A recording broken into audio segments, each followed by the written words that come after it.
Les animaux. Ils sont très importants pour la sécurité alimentaire.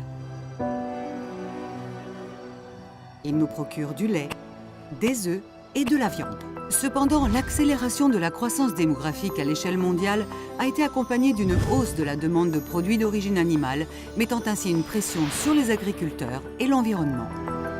L'augmentation du nombre d'animaux d'élevage n'est pas une solution.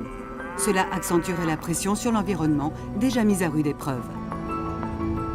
La solution consiste à améliorer la productivité de ces animaux. Pour cela, on a généralement recours à la sélection et à l'élevage d'animaux génétiquement modifiés.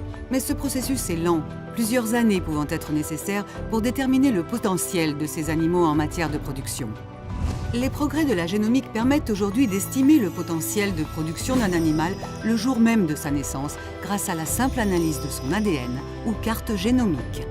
Cette carte indique l'emplacement d'éléments caractéristiques, appelés marqueurs génétiques, sur les chromosomes de l'animal, qui sont importants notamment pour la production du lait, de la viande ou des œufs. Les cartes génomiques sont établies à l'aide d'une technique nucléaire appelée cartographie par hybride d'irradiation. Quelques cellules prélevées sur un animal sont irradiées aux rayons gamma de manière à scinder aléatoirement l'ADN en brins courts facilement manipulables.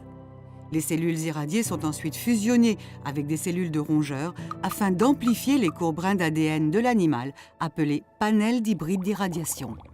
Ces panels d'hybrides permettent aujourd'hui de cartographier plusieurs marqueurs génétiques sur chacun des fragments d'ADN séparés qui sont ensuite assemblés de façon à obtenir la carte génomique complète de l'animal.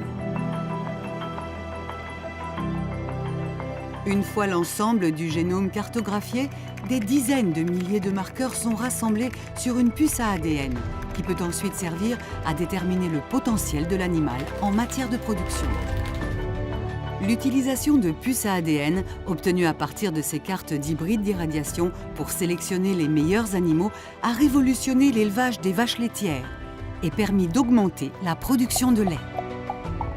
Dans le monde entier, la division mixte FAO-AIEA aide de nombreux pays à utiliser la cartographie par hybride d'irradiation afin d'élaborer des puces à ADN pour d'autres animaux d'élevage, comme le zébu, la chèvre et le chameau, et ainsi augmenter durablement la productivité animale, assurer la sécurité alimentaire et protéger l'environnement.